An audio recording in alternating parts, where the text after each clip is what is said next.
Seditious o naghihimok umano ng pag-aaklas ang naging pahayag ni dating presidential spokesperson Harry Roque matapos ma-cite in contempt ng Kamara ayon sa isang mambabatas. Pero si Roque, iginiit na saklaw daw yon ng kanyang freedom of speech. Balitang hatid ni Darlene Cay. Hindi na po ito laban ng Duterte at Marcos. Ang laban po ngayon ay puwersa ng kadiliman laban sa puwersa ng Kasamaan!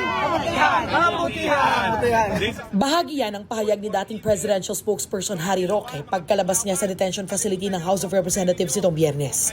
Harassment umano ang pagpapakontempt sa kanya ng Quad Committee matapos silang malamang hindi totoo na may hearing siya sa Manila RTC kaya hindi siya nakadalo sa pagdinig sa batasan.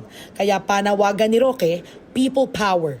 Sa mga kababayan, tuwing Biyernes po, naririto kami hanggang mapuno natin muli ang EDSA at mabawi muna natin muli ang kapangyarihan. Dito sa EDSA, tayo po ay nagpaalis ng isang Marcos. Ang mga pahayag na yan ni Roque, sinisilip ngayon ng ilang komiting kasama sa Quadcom na nagpa-contempt kay Roque. Sa akin, it might also be treasonous, you know, because he's now calling for people's power.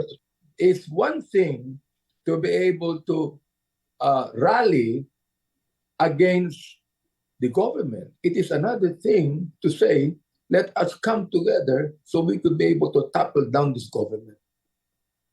To me, tama yun. That is seditious. Sa isa namang bagong pahayag, sinabi ni Roque na saklaw ng kanyang freedom of speech ang mga pahayag na ginawa niya sa EDSA noong Biyernes. Hindi rin daw siya nanghikayat sa mga tao na magkaroon ng marahas na pagkilos.